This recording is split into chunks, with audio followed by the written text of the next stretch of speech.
ચાલો ફેમિલી બધાને good morning, જય શ્રી કૃષ્ણ. તો આજે તો દેરાણી જેઠાણી કાંઈક છે ને તુગડમ લગાવીને કંઈક બનાવવાનો વિચાર કરીએ છીએ. તો ચોખાનો લોટ અમે પીસી નાખ્યો, મીન્સ ચોખાને અમે પીસી નાખ્યા છે અને અડદનો લોટ નાખ્યો છે. હવે એ બનાવશે શું એ મને ખબર નથી, પણ હું તો ઢોકળાનો વિચાર કરું છું.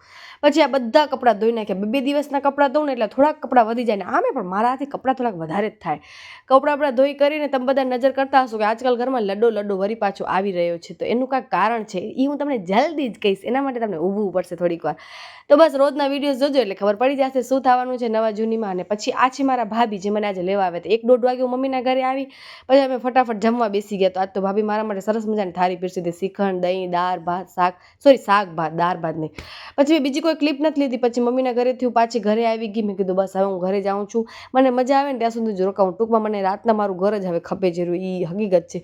પણ થોડોક સ્લીપર ને એવું બધું હતું લેવું હતું, પણ કાંઈ પસંદ ના આવ્યું એટલે મેં ન લીધું. ને તમારા બધે માટે આ ક્લિપ લઈને આવી હતી. મને કાંઈ નથી લેવું તમારા માટે, પણ થોડાક શાકભાજી, એટલા દિવસથી શાકભાજીવાળા ભાઈ નથી આવતા. ડુંગળી, બટેકા, ટમેટા, મરચાં, ગુવાર, જે કાંઈ મને દેખાણું એ બધું શાકભાજી લઈ કરી અને ફટાફટ મેં ખીચડી મૂકી અને થોડોક લોટ બાંધી નાખ્યો.